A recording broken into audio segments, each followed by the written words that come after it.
Let's get started. So glad to be back on Job Talk 1 right here in Southern California from our flagship station, KHTS. And I've got my two gorgeous co-hosts with me, Susan Dino and Andrea Moroso. Hi, Ron. Hi, Coach. Hi, everybody. Say hi to the whole world. I mean, you've got hundreds of thousands of people listening.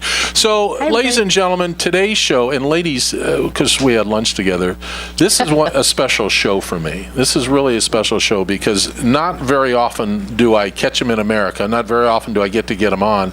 But America has a very special friend, somebody that not only loves America, but has inspired America for the last 30 years.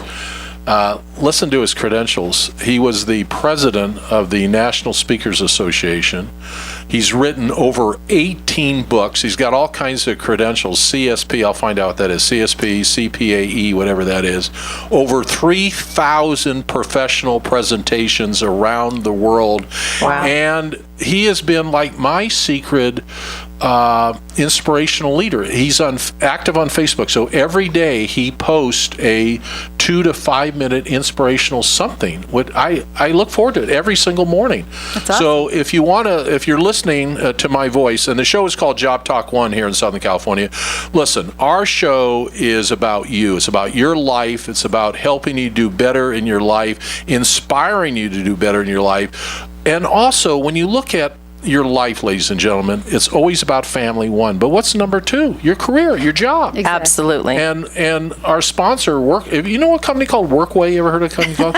I think I've heard of them. Great company. Yeah. Workway sponsors our show, and Workway is a better way to go to work. It's a better way to work, and we'll talk about Workway as the day goes on. But that's our lovely sponsor, if I can use the word lovely. Anyway, back to Jim. His name is Jim Cathcart.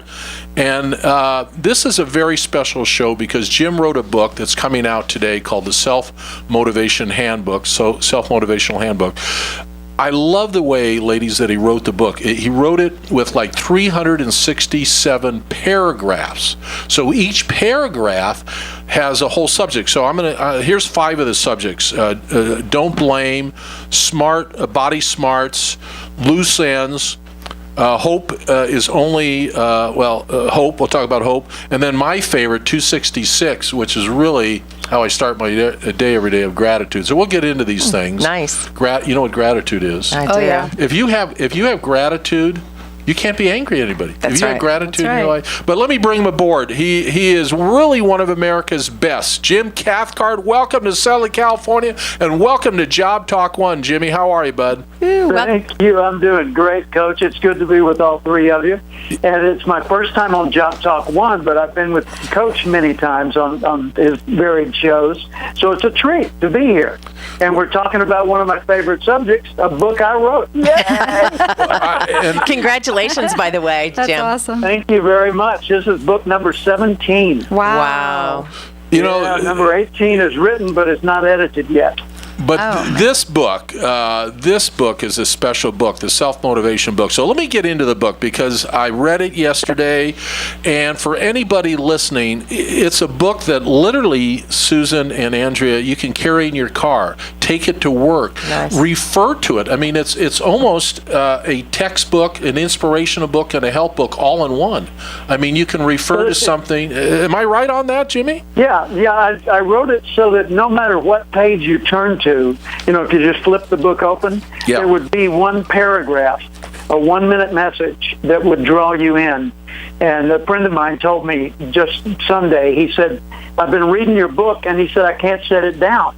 And I said, perfect. That's exactly what I was hoping for. That's awesome. So we're going to talk a little bit about your life because you have an interesting life. You didn't start in the best way, but wow, can you hear me okay? You didn't start off the best way, but boy, are you finishing strong. So let me pop my 3 questions here. First of all, why did you write the book, the Self-Motivation Handbook? Why did you write it?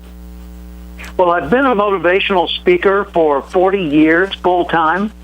Literally 40 years full time. I've done as you mentioned, over 3,000 speeches all over the world. Wow. And when people say, "What do you do?" I say, "I'm a motivational speaker." And you get 2 reactions. One of them either is, "Wow, tell me about that." The other one is, "Oh, really?" It's kind of like, oh, you couldn't get a real job, and that leads into the whole thing of motivation being seen as something superficial. And the classic line is one that Zig Ziglar used to use. He said, people tell me motivation no good, it doesn't last. He said, but neither does a bath, but it's still a good idea now and then. Well, that's good, true. But I'd like to build on that. Because if you think about it, exercise doesn't last, eating doesn't last, stretching doesn't last. I mean, how many things don't last? Entertainment doesn't last. Playing sports doesn't last. Sleeping. Games always end. None of it lasts. Breathing, how perfect is that? Thank you. I hadn't thought of that one. So everything is in transition, and we've got to make a conscious choice to renew and revitalize that motivation day to day. So I wrote this book to be literally a handbook that people can carry around and just read one half of one page if that's all they've got time for. His name is Jim Cathcart, and the show is called Job Talk1. We're talking about his incredible book out today on Amazon. I bought it, Self-Motivation Handbook. Question number 2. What did you take away from writing this book? I'm always curious when I talk to authors, what did you personally take away from writing your own book? What did I take away in the sense of learning? Yeah, anything. Learning. Did you inspire yourself to do something you haven't done before? Because I started out, Coach, when I wrote the first part of this book, I was going to just make it a quick and easy book. And so I got all the material created, and I put it together. I did a quick edit to make it look nice and clean, sent it off to the publisher, and then I started looking at my manuscript and thinking, well, people are going to be serious about picking this book up, and they're going to want value from it, and I'm not sure I'm showing them the direct route to the most valuable part for them. I need to work on this some more. And I ended up reworking it virtually from scratch and turning it into a 306-page manuscript. Wow. And it was originally intended to be about a 120-page book. Yeah, well, no BS, Jim Cathcart. The book is going to be valuable to me personally, and I say that from the bottom of my heart. I'm going to keep the book with me. So, all right, last question before the ladies jump in. The show is called Job Talk1. We're talking to Jim Cathcart, really one of America's #1 inspirational speakers and motivators. And you can go to Facebook and put his name in Facebook, because every day I listen to what he has to say, and it's been a big help to me. So question 3 is, what did you leave out of the book? I left out what I call the causation chain. It's a model that I really like because of the way it connects with audiences, and people talk about it after my speeches, and it just didn't fit into the structure of this book, so it'll be in my next one. But the causation chain is this. When you select a particular mindset, a way of thinking about something, that mindset or attitude or point of view, whatever you want to call it, that perspective causes you to take certain actions. If you had a different mindset, the actions would be different. So your mindset influences your actions. There's a causative or causation effect there.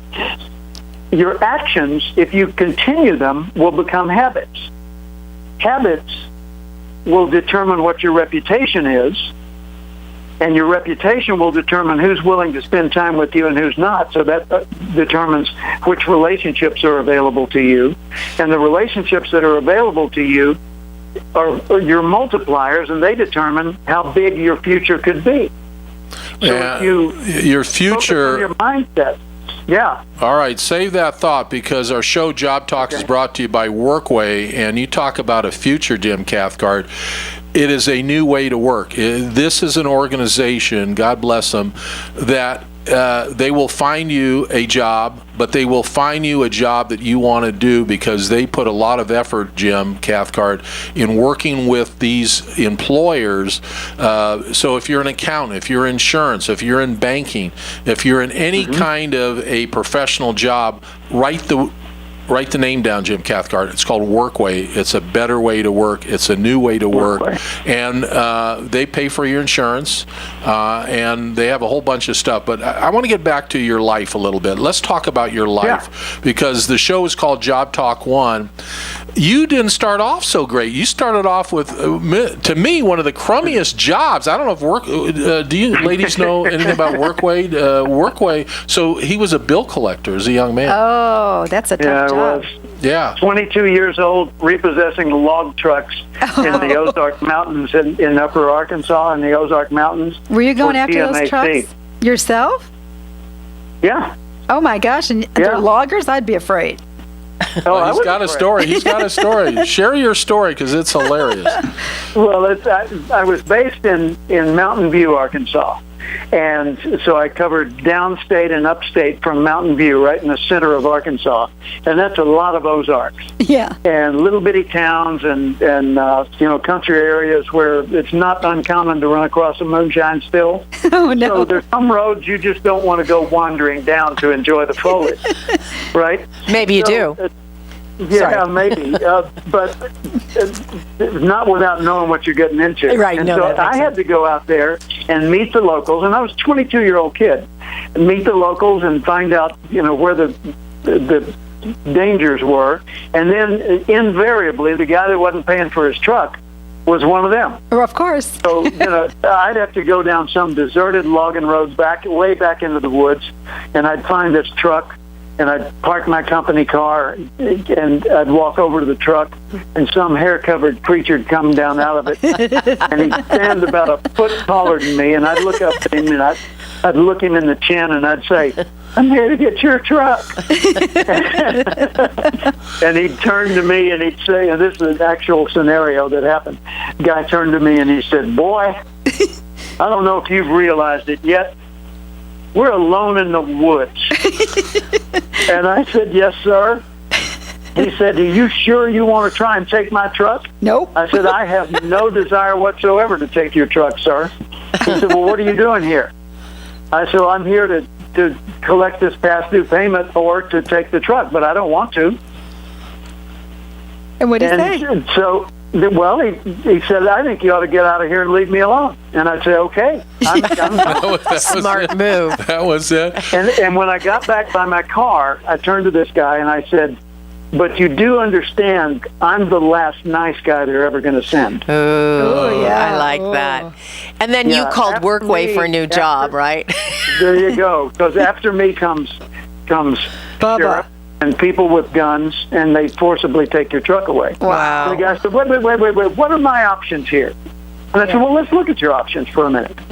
I said, you can either give the truck to me and get out of this debt, or you can keep the truck and force me to go back and report that I couldn't get it, and so they'll come out and take it away from you by force, and that's certainly not pleasant. I said, or you could make a partial payment and keep me at bay for another month. And your legs the guy are said, well, I don't have noodles. any money.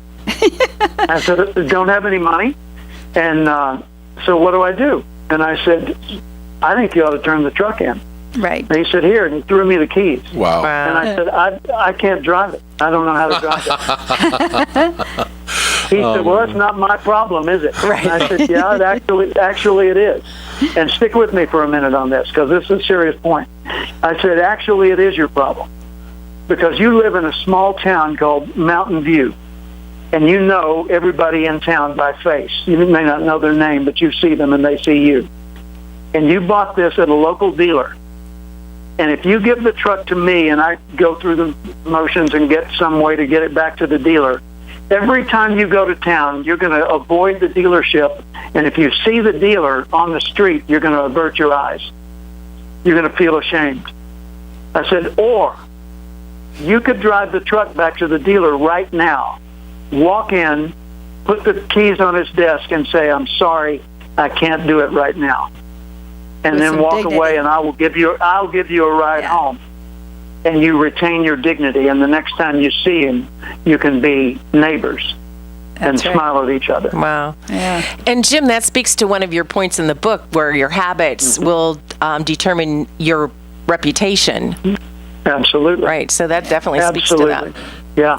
Yeah, Jim So if you Cathcart. think about that chain, once again, pardon me, Coach, but that chain of causative items is your mindset leads to your actions form into your habits determine your reputation determines which relationships are open to you, and that determines how big your future can be. Exactly. I want to get into your book. We're talking to Jim Cathcart on Job Talk 1, brought to you by Workway, a better way to work. Now, does Workway provide, do you ladies know, do they provide jobs for bill collectors? What is Workway's strength? Actually, we do. And it's a different type of bill collector where they're not going out and repossessing a vehicle, but bill collectors in the sense of we do place collectors in collection departments for accounts receivable. So if you're a company that owes money, and we will place the people who will gently call you and ask when they can expect payment. Does Workway have any jobs opening right now in Santa Clarita? Do you know?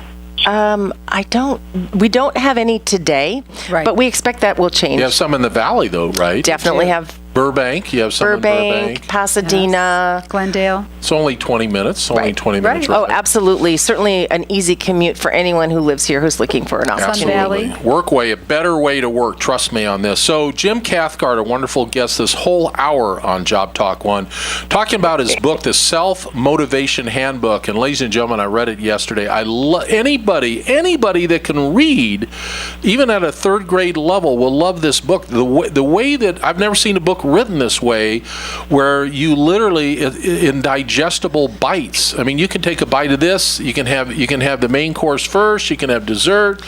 There's so much in your book, Jim. You did a great job. So let's get into paragraph 31. Don't blame. So, ladies, you know at Workway, if you lose your job, it's horrible. You start Right. blaming It's never your fault, right? Right. It's never your Right. fault. Never. But Jim, as adults, we've got to take responsibility. We've got to stop blaming. Why did you put this paragraph in the book? Well, the problem with blame is it's a snup. SNUP, serves no useful purpose.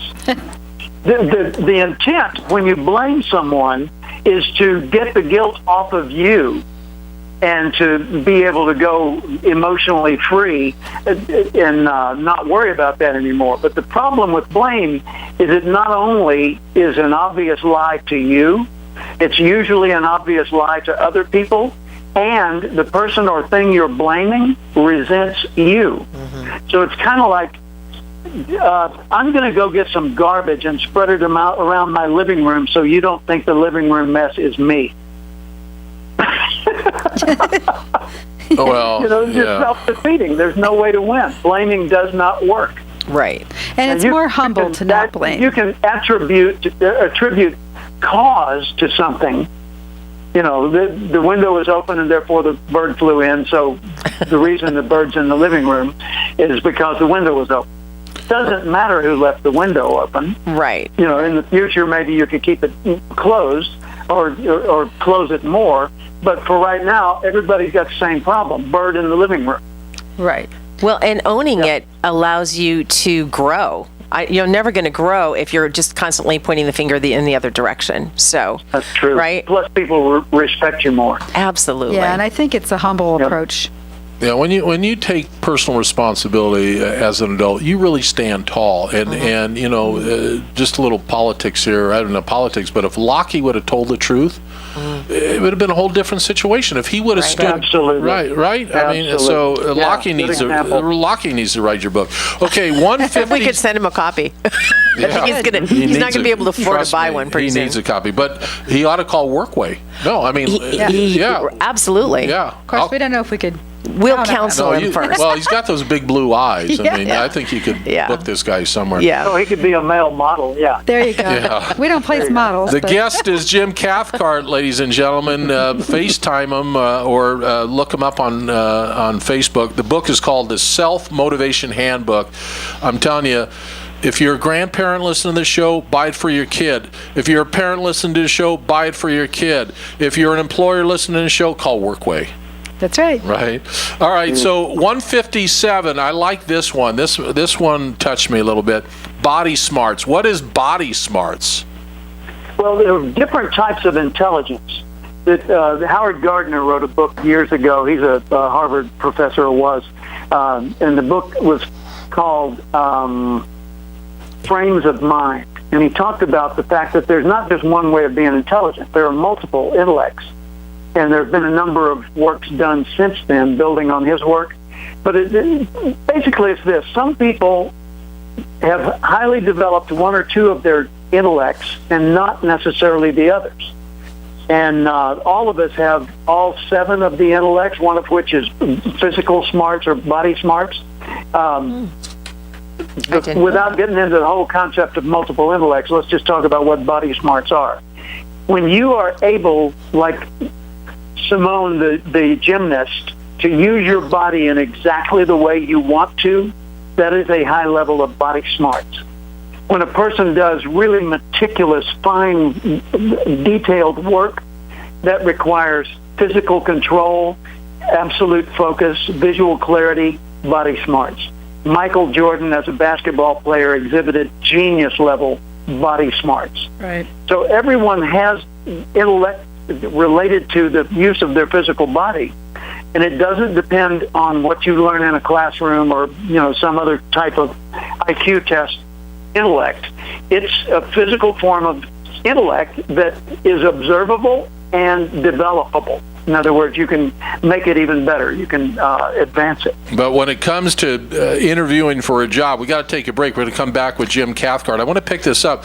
Look, if you're listening to my voice, think about Workway. Think about your interviewing skills. And Jim, when I come back, I'm going to talk to you about so many times, ladies, Susan Deneau, Andrea Moroso, people fail. I mean, they're qualified, but they fail the interview because they don't have the body smarts. Exactly. That's Am I right. right on this? Yes. Absolutely. We So- actually had that situation just today with a candidate, and we did a great job coaching them because they're afraid.